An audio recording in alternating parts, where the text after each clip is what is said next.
এরকম ভাবে ধরবেন যে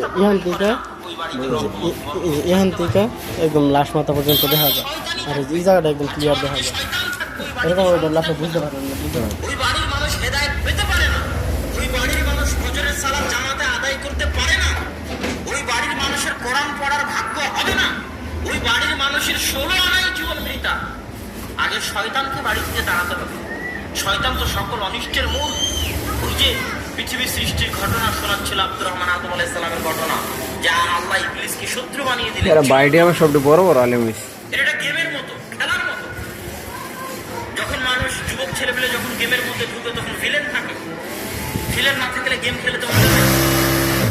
আল্লাহ সুবহানাহু ওয়া তাআলা আপনাকে পৃথিবীতে পাঠিয়েছেন আবাসান, একটা ছোট বাচ্চা মূর্তি তৈরি করলো, একটা নদীর পাশে একটা বালুক দিয়ে ঘর তৈরি করলো আর পাথর ভেঙে দিল। এরকম অনর্থক সৃষ্টি আল্লাহ করেন না। আজকে এখানে আপনার একটা অনুষ্ঠান হচ্ছে, এই অনুষ্ঠানের গুরুত্ব আছে। গুরুত্ব আছে দেখে রাজশাহী থেকে আমাদেরকে আসা লেগেছে 7 ঘন্টার সফর করে। গুরুত্ব আছে দেখে চেয়ারম্যান সাহেব উপস্থিত আছেন, গুরুত্ব আছে দেখে আপনারা উপস্থিত আছেন, টাইম টেবিল আছে, নিয়ম কানুন আছে, ক্যামেরা আছে, সবকিছু আছে। আপনি একটা প্রোগ্রাম করেন, এত গুরুত্ব, আর আল্লাহ মানুষ সৃষ্টি করবে, কোনো গুরুত্ব নাই, কোনো নিয়ম কানুন নাই, কোনো আনুষ্ঠানিকতা নাই, কোনো সিস্টেম নাই।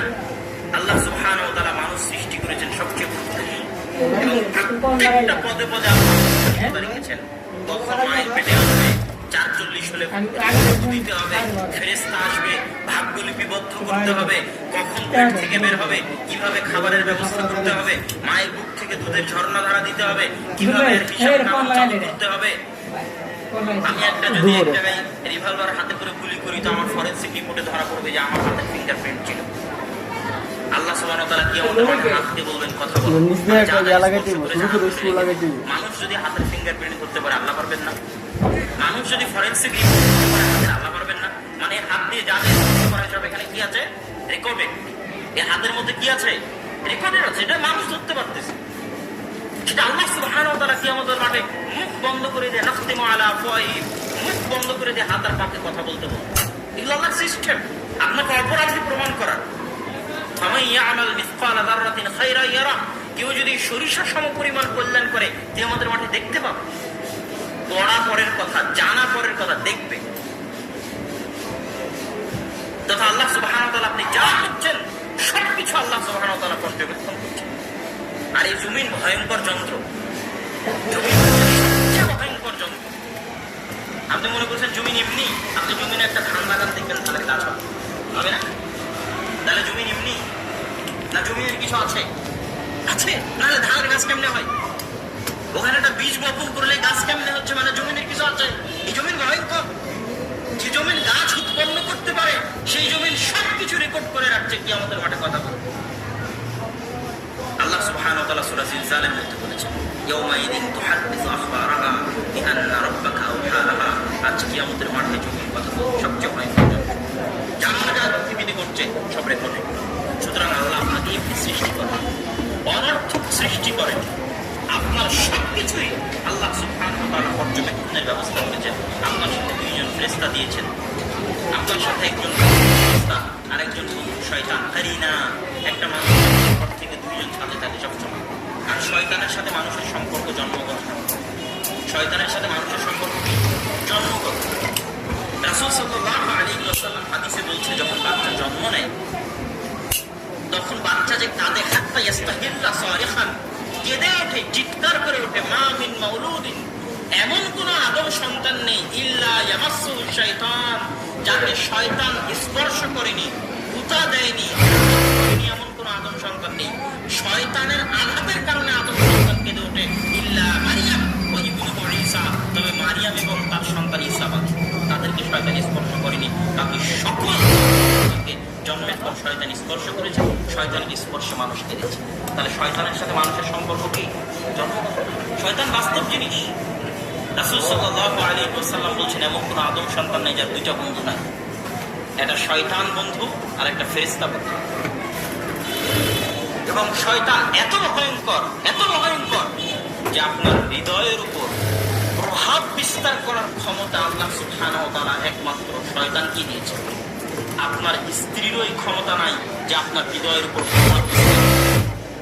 আপনার সন্তান সন্ততিরও এই ক্ষমতা নাই আপনার হৃদয়ের উপর প্রভাব বিস্তার করবে। যে ক্ষমতা আল্লাহ শয়তানকে দিয়েছেন আপনার হৃদয়ের প্রভাব বিস্তার করবে, আপনাকে খারাপ পথে নিয়ে যাবে, আপনার অন্তর খারাপ কথা দিবে, আপনি আপনার শত্রুকে চিনতে পারেননি, এই জন্য আপনি ভুল পথে আছেন। শয়তান হচ্ছে আপনার সবচেয়ে বড় শত্রু। রাসূল সাল্লাল্লাহু আলাইহি ওয়াসাল্লাম এবং সিরাতে মুস্তাকিমে আসার পথে সবচেয়ে বড় বাধা হচ্ছে শয়তান। আল্লাহ সুবহানাহু ওয়া তাআলা পবিত্র কোরআন মাজিদে ফাবিমা আবওয়াইতানি লা আকুদান্নাকুম সিরাতাল মুস্তাকিম, আমি আদম সন্তানকে সিরাতে মুস্তাকিমে আসতে বাধা দিব তার ডানে থেকে, তার বামে থেকে, তার সামনে থেকে, তার পিছনে থেকে আদম সন্তানকে। সিরাতে মুস্তাকিমে আসা এত সহজ নয়। যে সিরাতে মুস্তাকিমের কথা আল্লাহ 5 ওয়াক্ত সালাতে বলতে বলেছেন, ওই সিরাতে মুস্তাকিম অনেক দামি জিনিস, অনেক গুরুত্বপূর্ণ জিনিস। ওই সিরাতে মুস্তাকিমে একমাত্র তারাই আসতে পারে আল্লাযীনা আন'আমতা আলাইহিম, যাদের উপর আল্লাহর দয়া আছে। সিরাতে মুস্তাকিমে একমাত্র কারা আসতে পারে? যাদের উপর আল্লাহর দয়া আছে।